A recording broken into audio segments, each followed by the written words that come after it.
Lumière Kaboulo TV, Lumière Kaboulo TV, Lumière Kaboulo TV. Réflexion avec R9, Fabrice R9, Fabrice. Mobalima Deo, Balingaka, moi c'est l'olanga ninyango, Nengosa salanga yeleki makasi. Kaboulo TV yo, Lumière Kaboulo, réflexion. Réflexion, double CD Fantomas, Mayo. Il est là, il a toujours. Barbito s'abonne, chaîne les amoko. Ça c'est dit, ma beaucoup t'as on a s'abonné. Bon bio. Donc mon yango, YouTube to zawana, moko gaga. Réflexion, trop bandela. Réflexion, réflexion, lumière Kamboul, yangwana. Balai qui est ça la biso bien. Tous en simana pour. Et c'est la G. Bongo.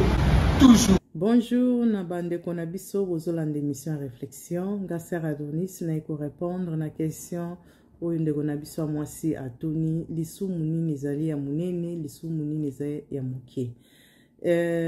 Pour n'angana ko répondre boye, déjà moi ya l'issou na monango eza un peu triqué pour eza na makambo belé oye comme mi na Bible, eza vraiment ils ont matriqué dans lobby. Donc, natanga Bible, natanga ka Bible. Donc, mais moi, on a péché, wana nandime la kangote parce que je crois en Dieu. Dieu oyonga nandime la ka. C'est pas le Dieu oyo batus o batanga na Bible parce que na Bible ndenge ba komi na verset moko ya Jean 4:23 sur la sanité. Jésus-Christ a lobby, l'heure est venue et l'heure est là. Ce ne sont que de vrais adorateurs qui adoreront le Père en esprit et en vérité. C'est que moi, je suis lobby to décoder ango, to tanga vraiment profond, to kota na kati ya maloba wana. Malobane lata biso poto comprendre l'ilobana que ce ne sont que de vrais adorateurs qui adoreront Dieu en esprit et en vérité. Et nous lobani ni moana. Donc bino natikeli bino moko bo lata malobana bo mi pesa nzambe a révéler bino ce que nous lobani ni. Donc tant aux autres adorer Nzambe en esprit et en vérité, et ça na makambo belé au comprendre pe au décoder ngo eza na kati ya Bible. Na ndenge ngana tanga, na ndenge na comprenant, na ndenge na landa ba enseignement, na ndenge na zo landa ba enseignement, pour nanga le péché n'existe pas. Le péché eza momoko ondeka na loba ki ne bandel que ça un peu triqué, eza kaka une autre version ndenge ba sali moi changement moko ya mo ya koloba que le mal et le bien yango kaka mutu existe le bien et le mal sikoyo le bien et le mal wana eza na ya cause na effet. Donc le karma ou ndenge awa eza un peu momoko international et lobamaka mutu azana actualité azana ba nouveauté ya makambo aebi mo na ce que lingo lobanini ya karma. Donc au sali mabe na lingala na ndenge na ko expliquer au sali mabe wana ekolanda yo oko récupérer les futi na yo na mabe oyo sali au sali malamu oko récupérer les futi na yo na mbolamu oyo sali. Donc ngai na ndimilaka yango wana mais que le tondolo ba que le péché que au sali eloko moko ya grave que nzambe a punir yo mais punition na o ndeti na lobi ke to zwa kango na karma ezakaka na kati ya karma wana ozozwa punition na yo oyo ya o cause eloko oyo salaki. Donc ozwi punition ya mabe o salaki, ozwi bolamu ya oyo malamu salaki. Donc yango wana na parti wana o ndenge soki ndenge nzamba lobaka ke les causes na les faits. Donc yango wana na ngana loba eza na mo wana ya péché eza na placité normalement na kati ya façon tozo vivre na temps oyo po mutu seka sali mabe na ye faut quoi apprendre mabe na ye ayeba mabe na ya sali azala conscient ya mabe na ya sali après akofuta lifuti na ye après ako refaire au eza ce qui est le bien. Donc but ya vie normalement eza pe yangoana. Donc oye na okosa l'expérience osali mabe na yo okozwa lifuti na yo tant okozwa lifuti na yo o apprendre na lifuti na yo anozui après na conscience na yo tout comme okoke sala le bien siko le contraire de ça tout comme pe mutu mususu po mona continuer ka ko sala ka mabe wana répétera ne ka le mabe wana mais entre temps azozwa pe ka lifuti na ye azozwa lifuti na ye. Donc c'est comme ça que nalobake lisumu o ndenge mo oyo ser na biso alobi ke lisumu munene ya mukie non eza ndeti na kolobake mabe ya munene ou bien mabe ya mukie existaka non mabe ya munene existaka te mabe ya mukie pe existaka te mabe kaka mutu existaka. Donc osali mabe okozwa lifuti na yo na mabe oyo osali malamu okozwa bolamu na yo na oyo ya okozwa bolamu na yo na oyo ya malamu oyo osali. Donc nga nazwaka nzambe na dimension wana te ke nalobake nzambe accusaka biso toza ba pécheur toza bato masumu non nazwaka nzambe bongo te.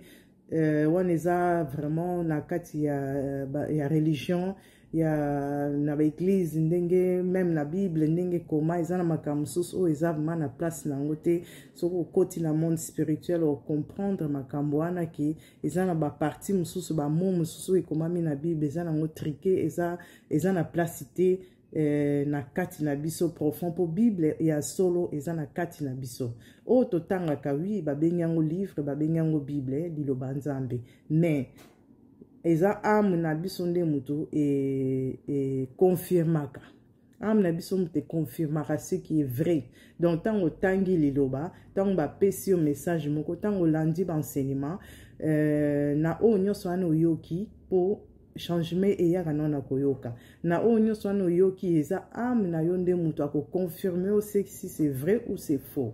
Donc tango oza na kati ya baprière okoti profond na baprière okoti na monde spirituel oyo na bible balobi que ce ne sont que de vrais adorateurs qui adorera le Père en esprit et en vérité. Donc tango ozo adorer en esprit et en vérité, donc ça veut dire faut kota. Comment on adorer Moutou en esprit, oyebi te ce qui est esprit. Oyebi te ce qui est ce monde-là, esprit, comment il fonctionne. Il faut d'abord, au côté na kati ya monde, on a poye bandingi nini fonctionne.